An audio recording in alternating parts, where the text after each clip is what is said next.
Bismillahirrahmanirrahim. Assalamualaikum warahmatullahi wabarakatuh. Innal hamdalillah nahmaduhu wa nasta'inuhu wa nastaghfiruh wa na'udzu billahi min syururi anfusina wa min sayyiati a'malina. May yahdihillahu fala mudhillalah wa may yudhlilhu fala hadiyalah. Puji syukur kehadirat Allah Subhanahu wa taala yang mana telah memberikan kesehatan sehingga saya bisa menyelesaikan tugas presentasi makalah ini dengan tepat waktu. Salawat dan salam mudah-mudahan tetap tercurahkan atas junjungan kita Nabi akhirul zaman, Nabi yang telah memberikan kita dari jalan gulat gulita menuju jalan terang-benderang, yakni agama Islam, as-siratal mustaqim. Saya, Lisa Setiawati, akan mempresentasikan hasil kerja makalah kelompok 2 dengan anggota Nur Lutfiana Dwi Fitria, Muhammad Rendinanda Saputra, dan Lisa Setiawati. Presentasi ini bertujuan untuk menyelesaikan tugas di mata kuliah ekonomi dengan dosen pengampu Bapak Satria. Judul yang kami angkat di sini adalah Elasticity of Demand and Supply. Latar belakang yang mendasari pembuatan makalah ini adalah manusia merupakan makhluk sosial yang harus saling berkaitan antara satu sama lain. Dalam hal ini, manusia tidak bisa lepas dari jual beli untuk melengkapi kebutuhan hidup satu sama lain. Dan keinginan masing-masing dalam hal konteks ini tiada batas. Tetapi dalam ajaran lain, keinginan masing-masing yang dalam konteks ini tiada batas.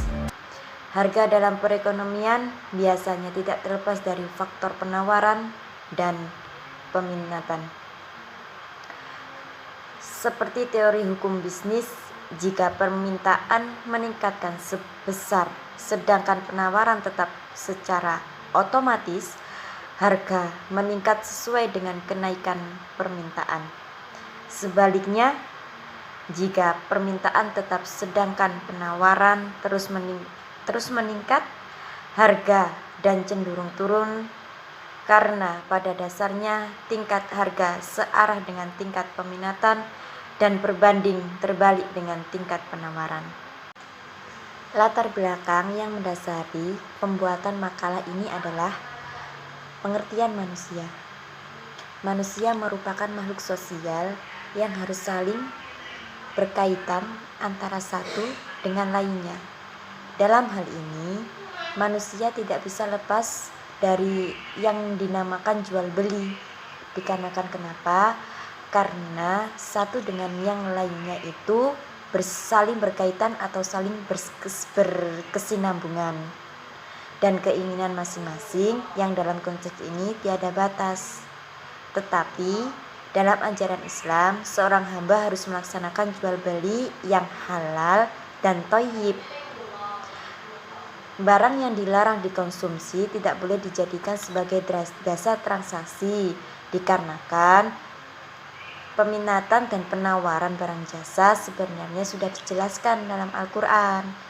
Harga dalam perekonomian biasanya tidak terlepas dari faktor penawaran dan permintaan, seperti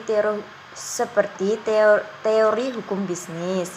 Jika permintaan meningkatkan sebesar sedangkan penawaran tetap, secara otomatis harga meningkatkan sesuai dengan kenaikan permintaan. Sebaliknya juga, jika permintaan tetap sedangkan penawaran terus meningkat, harga akan cenderung turun dikarenakan pada dasarnya tingkat harga sama searah dengan tingkat permintaan dan perbandingan terbalik dengan tingkat penawaran. Selanjutnya, terdapat 4 rumusan masalah yang akan menjadi pembahasan kami di makalah ini. Rumusan yang pertama yaitu faktor apa saja yang mempengaruhi penawaran dan permintaan. Yang kedua, apa definisi dari penawaran dan permintaan. Yang ketiga, apa saja perbedaan antara permintaan dan penawaran menurut pandang ekonomi Islam dan ekonomi konvensional.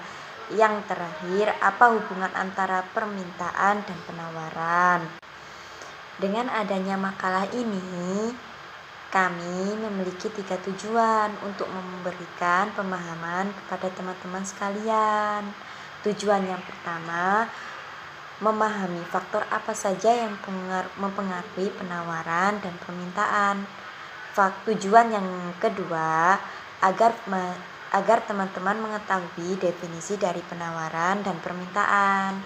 Dan tujuan yang terakhir, agar mahasiswa bisa membedakan antara permintaan dan penawaran menurut pandang ekonomi Islam dan ekonomi konvensional. Baik, di sini saya akan menjelaskan pembahasan di paper ini. Yang pertama saya akan menjelaskan tentang pengertian permintaan dan penawaran. Permintaan ini apa? Permintaan dalam dunia ekonomi sering disebut dengan demand, yang menggambarkan keinginan konsumen untuk membeli suatu barang pada berbagai tingkat harga untuk jangka waktu tertentu. Lalu apa itu penawaran? Penawaran sering dikenal dalam dunia ekonomi sebagai penawaran. Nah, penawaran itu jumlah barang yang ditawarkan penjual di pasar tertentu selama jangka waktu tertentu dan pada tingkat harga tertentu. Penawaran diklaim berkorelasi positif dengan harga. Artinya, semakin tinggi harga suatu produk, semakin besar inisiatif bagi produsen untuk meningkatkan produksinya dan kemudian menawarkannya kepada konsumen yang membutuhkannya. Semakin rendah harga suatu produk, semakin kecil inisiatif bagi produsen untuk memproduksi dan menawarkannya. Karena semakin rendah harganya, semakin rendah keuntungan atau bahkan kerugiannya. Selanjutnya saya akan menjelaskan tentang teori permintaan. Kajian ekonomi tidak dapat dipisahkan dari teori, karena teori ini sendiri ada 2 jenis teori dalam ilmu ekonomi, yaitu teori permintaan dan teori penawaran. Teori permintaan menjelaskan sifat-sifat hubungan antara kuantitas yang sama diminta dan harga, sedangkan teori penawaran menjelaskan hubungan antara kuantitas yang ditawarkan dan harga.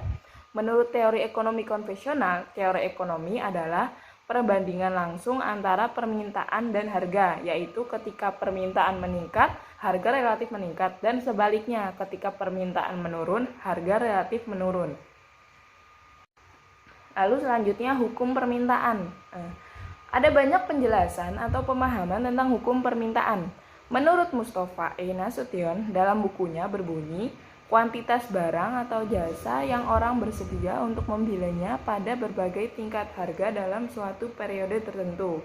Atau dapat disimpulkan bunyi hukum tersebut adalah jika harga suatu benda lebih rendah, maka permintaan terhadap benda tersebut meningkat. Sebaliknya, jika harga suatu benda lebih tinggi, permintaan terhadap benda tersebut akan berkurang.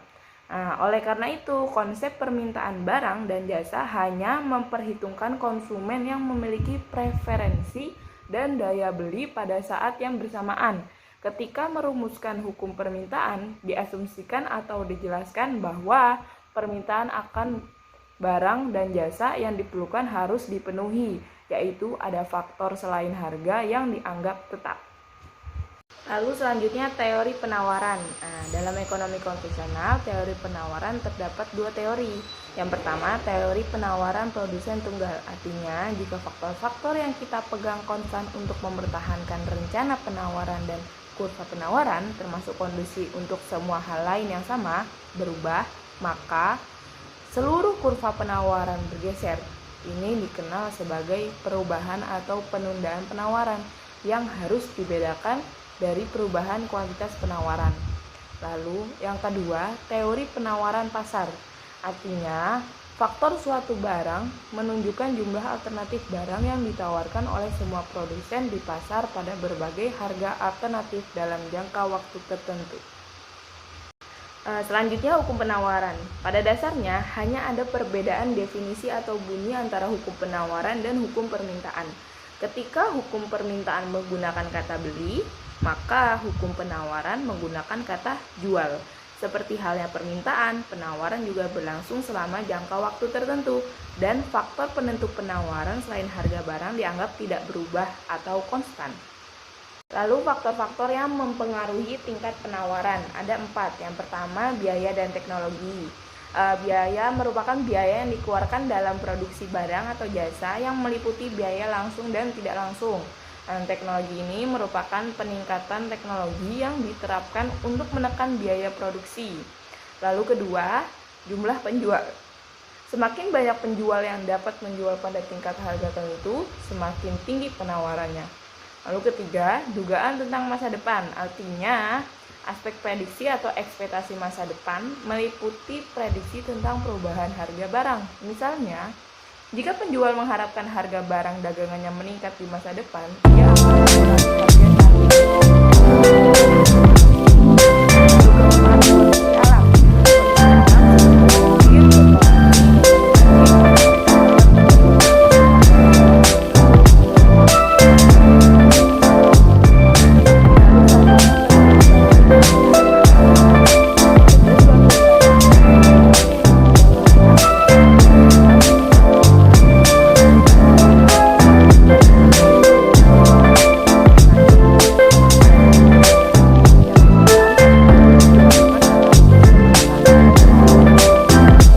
secara bersamaan.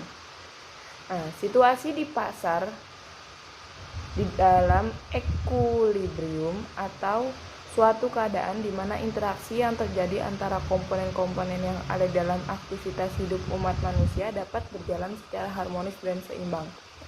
Ketika jumlah yang ditawarkan oleh penjual pada harga tertentu sama dengan jumlah yang diminta oleh pembeli pada harga itu, oleh karena itu, harga suatu barang dan jumlah barang yang diperdagangkan dapat ditentukan dengan melihat keseimbangan di suatu pasar. Saya akan melanjutkan dari partner saya tentang kesimpulan. Dalam kegiatan ekonomi konvensional dan ekonomi Islam, penawaran dan permintaan adalah dua konsep yang mendasari kegiatan ekonomi secara umum.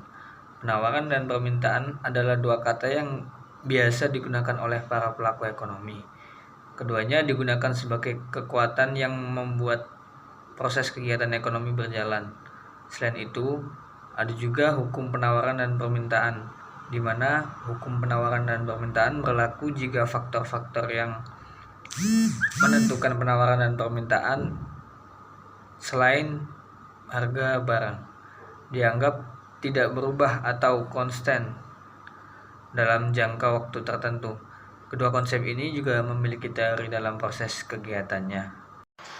Sekian pemaparan materi yang dapat saya sampaikan sebagai perwakilan dari kelompok 2. Semoga dapat menambah pemahaman bagi kami di mata kuliah ekonomi. Mohon maaf jika terdapat kesalahan dalam presentasi ini. Akhir kata, wassalamualaikum warahmatullahi wabarakatuh.